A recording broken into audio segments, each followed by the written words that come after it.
I'm a local rookie cop in a small town in Pennsylvania, currently stuck working night shift.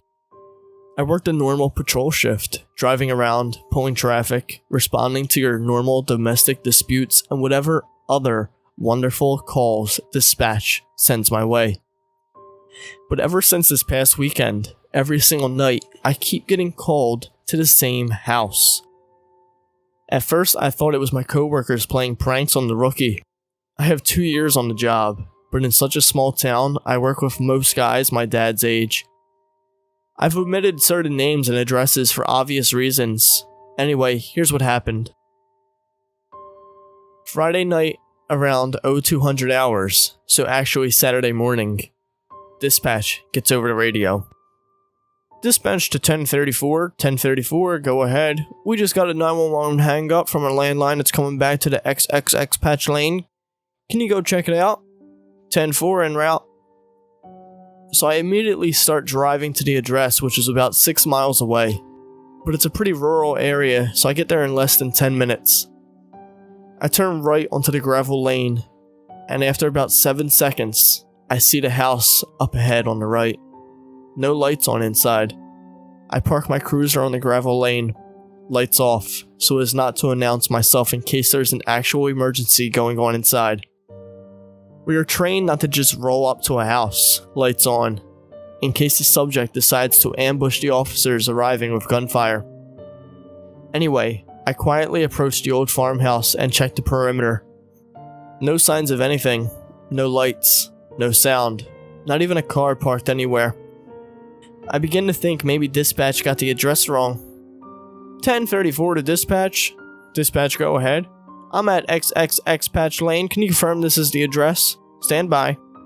1034, yes, that's the correct address. Do you need backup? Negative. Appears nobody is home, but I'll update. At this point, I knock on the front door and announce myself. Officer Barkley, XXX Police Department. No answer. All the windows were closed, and I gently try the front door. Locked. 1034 to dispatch. Dispatch, go ahead. It looks like this house is abandoned. I think the 911 hang-up might have been some wires crossed. Clear me, no report. 10-4. At this point, it's about 0230 hours, and I need a cup of coffee since I have another 3.5 hours left on shift. I head over to the local 24-hour gas station and find 2 of my ever-so-busy coworkers standing there fueling up on caffeine as well. They grin and ask me if I had fun responding to the old doc's house. Clearly, I must have had a dumb look on my face showing the confusion I was feeling, because then he goes, "You don't know, do you?" He continues, "That old farmhouse belonged to Dr. Wentz. He was the guy that I'm sure you've heard about who used to do botched abortions and all sorts of inhuman procedures back in the 1800s. He's the guy all the rich went to when they had young daughters getting locked up, or when they had special needs child they didn't want to keep. He built the house himself and ever named the road Patch Lane as a joke to all of the patching he did for people." I finished my coffee, laughing about the old tale the guys were trying to pull over on me. I wasn't going to let these guys spook me, especially being that I was one of the only females on the department. I have to have skin twice as thick. I finish up my shift, get some Z's, and back in I go on Saturday night. Around the same time, maybe a little later, around 0230 hours, I get the call. Dispatch to 1034. 1034, go ahead. We got another 911 hang up from the same number as last night. This time they stayed on the line. We could hear someone talking but can't make it out. Can you go check it out again? Can you confirm the address again? It comes back to XXX Patch Lane. Now I'm pretty sure the guys are getting dispatched in on some type of joke, but whatever. I still have to respond. Better safe than sorry. So I drive down the road, turn on the gravel road, park my cruiser away from the house, check the perimeter, and go up to the front door. Still, no sign of life inside. I knock on the door and announce myself. Officer Barkley with the XXX Police Department. I'm about to leave, and I go to check the door handle out of pure habit, and sure as shit, the door opens. I was so startled by the fact that the door opened, my right hand immediately went to my gun on my right side. I announce myself again. Officer Barkley, XXX Police Department, come to the front door or else I am entering. Before entering a house, for officer safety reasons, we always get on the radio. 1034 dispatch. Dispatch, go ahead. No one appears home, but the front door was unlocked. I'm going to make entry and check the house. It appears abandoned, no? Do we have any backup available? 1034, all units are still on the fatal DUI accident. Do you need one to break? Negative, I will advise. I figured I didn't need backup breaking from a potential homicide scene for this abandoned house search. I make entry, gun drawn. I proceed through the first floor, dodging cobwebs and stepping over dead insects and critters. I continue upstairs through the bedrooms, closets, everywhere a person could be I checked. I work my way back downstairs and check the basement. It's a pretty small basement, but it's broken into several tiny rooms. One room has a metal door with a padlock on it. The padlock needs a key to open it and is completely rusted shut, covered in cobwebs, and even one big old black spider was guarding that lock, having made it its home. Clearly, this lock has been there for years, maybe decades. I didn't worry very much about it since there's no way anyone was in there due to how rusted the old lock was. Even the keyhole looked corroded and filled with rust and dirt. I eventually left and advised dispatch, no report.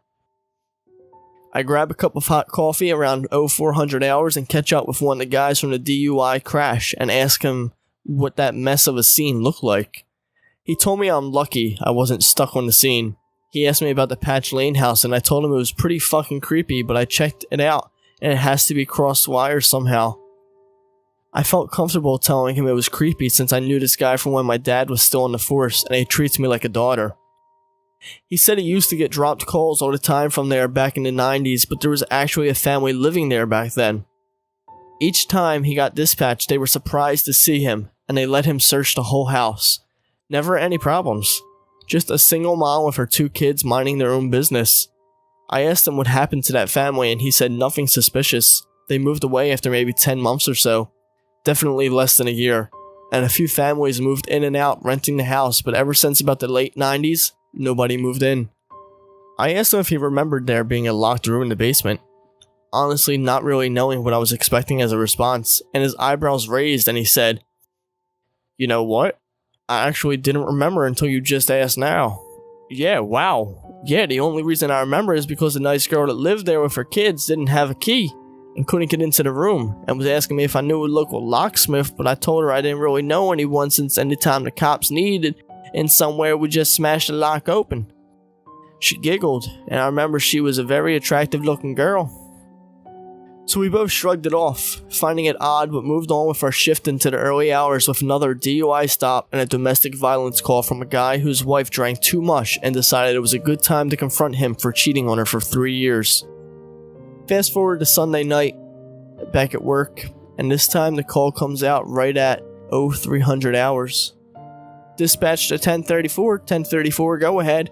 Hey, we have another 911 hang up from XXX Patch Lane. Are you able to go? Since I was in the middle of eating my lunch, I decided not to even go. Yeah, dispatch, I cleared that house last night and I didn't even see a landline telephone in that house. Stand by. 1034 to Sergeant Oakley. Oakley, go ahead. Hey, Sarge, did you hear this call? Do you need me to go or can we clear it? 1034, just drive by. No need to go in if you don't see anything, but at least drive by. Received. Show me an en route. I was pissed since I didn't get to finish eating, but I did my job and drove down the gravel road. This time, the front door was wide open, and I know I shut it closed the night before. At this point, I begin to think that a homeless person is inside, which is still trespass, so I call out to dispatch. I have an open door, and I'm going to check it out. I make entry, and this time I see someone run around the corner. My gun is drawn since I have no idea what to expect here, and I announce myself and run after them. When I turn the corner, it's just the kitchen and a door to the basement. No way out. I run into the basement and nobody is fucking down there. Nobody. I get on my radio and ask for backup, but get no response. I make my way back up and still nothing on the radio. I finish clearing the house and still can't find the person. I make my way out to my cruiser and use the cruiser radio, and I'm out of breath at this point. 1034 to dispatch. Go ahead. Did you hear any of my calls for backup? Negative. 10:34, you need unite? No, you can disregard. I had one subject on the premise, but they're gone. I'm heading back to the station. So of course everyone asked me about what happened, and all I can say is they must have ran out when they saw me. I didn't tell anyone that the direction they had ran had absolutely no way of running outside. I begin to wonder if I'm going crazy. I'm off Tuesday and Wednesday nights. Rookie, remember? So at this point, I just have one more night before I can rest. Monday night's shift left me speechless.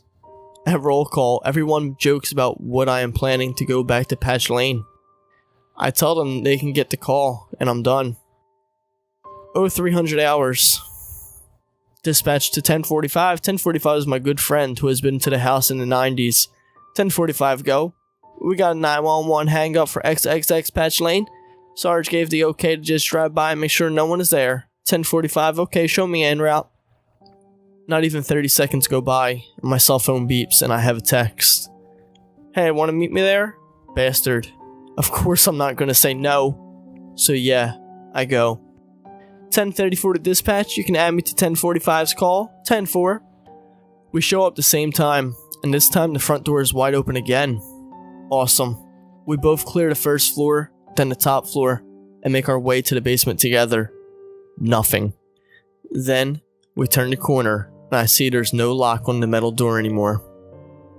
We look at each other, and he said, I thought you said it was locked. I say, it was. So he slowly opens the door, and we are hit in the face with the most horrid smell. A smell I know well. The smell of death. We find the corpse of a young female, bloated, fresh. The body naturally bloats after about 2 to 4 days after death and traps gases. That's where the odor comes from. We call for backup, and medical examiners show up on the scene. They process the scene and begin to take the body away. I ask them how long has the body been there. They are the experts, not me. And the ME guys said between 3 to 4 days based on the rigor mortis, liver mortis, and a few other medical terms I probably can't even spell. I said there's no way that's possible because I was there a day ago, and there's no way that was freshly locked. The lock was so corroded, rusted, covered in cobwebs, nobody touched it in years. They said, Officer Barkley, this isn't our job to explain. We're just telling you that this body has been laying in the exact position in that room for between 3 to 4 days. Tomorrow will be my first night back, and I'm not sure what to expect.